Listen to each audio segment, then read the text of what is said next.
It's been more than 50 years since scientists cracked the code of our DNA. Now what used to be a mystery is being mass marketed. 32 companies in the U.S. advertise on the internet offering to test your genome to gauge your risk for a host of diseases. But these tests are not cheap, and some are wondering if they're really more hype than help. Nancy Cordes takes a closer look in our series, Your DNA Destiny.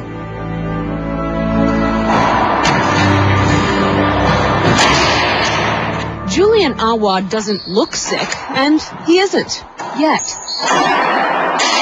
But he has always worried that the Alzheimer's disease that brought down his grandfather might be lurking in his genes, too. And it takes a huge toll on the family taking care of someone like that who really can't take care of themselves at all. That's why Awad plans to be the first customer of a new company called Smart Genetics. These are going to be perfect. A company he started, which can tell you with a saliva sample which form of a gene called ApoE you've inherited. The most common form is thought to indicate an average risk of Alzheimer's. Another form may protect against it, while a third could indicate a risk 3 to 15 times higher than the average person.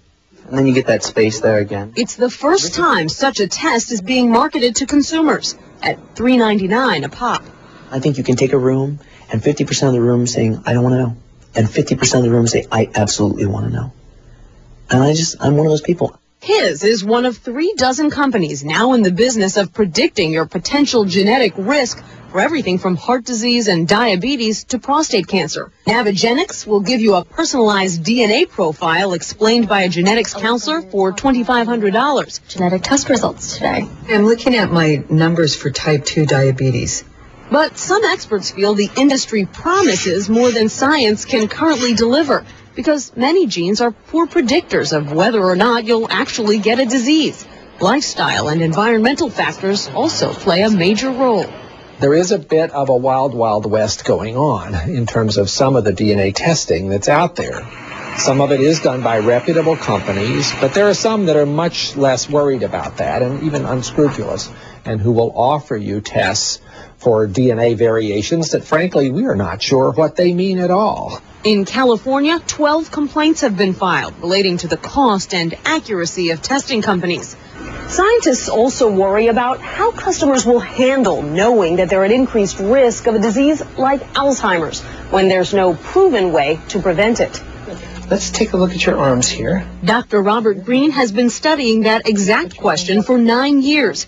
He says people do seem to benefit from the knowledge. Sometimes they will actually do things they hope will reduce their risk of Alzheimer's disease, like taking vitamins and doing more exercise. That's Awad's intention, if he finds out he's at increased risk. He lets us watch as he receives his results from a genetic counselor over the phone. Hi, Karen. That's the same way his customers will get the news, though privately, of course, and given to insurance companies. Okay, wow. Your lifetime risk is about 9 or 10% compared to the general population risk of about 15. Well, I didn't expect that at all, actually.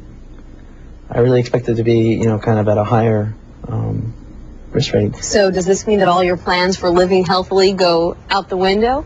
Well, definitely not, because it didn't tell me that I'm not going to get Alzheimer's disease. It just says that I'm going to have a lower risk. I want to do those things just in case overall to reduce my risk even further. Some might see it as false security. He sees it as peace of mind. Nancy Cordes, CBS News, Philadelphia. And tomorrow night, we're going to take a look at DNA testing and early intervention. A deadly heart condition runs in her family, and a genetic test shows who's at risk. So what will that mean for this 12-year-old? As our series, Your DNA Destiny, continues. In other science news tonight, the disappearing bee population. A new study says more than a third of commercially managed hives have died off in the past year. Now, this is especially worrisome for farmers and fruit growers since bees sustain plants through pollination. One expert described the deaths as substantial. When we come back, Philadelphia police beat 3 shooting suspects they were trying to arrest. Did the officers cross the line? Meet me, Meg. I've got osteoporosis, but I'm an on-the-go kind of woman. So when my doctor told me about Reclass, The once-a-year IV osteoporosis treatment that can help protect me while I'm on the go for an entire year, it had Meg written all over it. My doctor said once-a-year reclass can help re-strengthen my bones to help make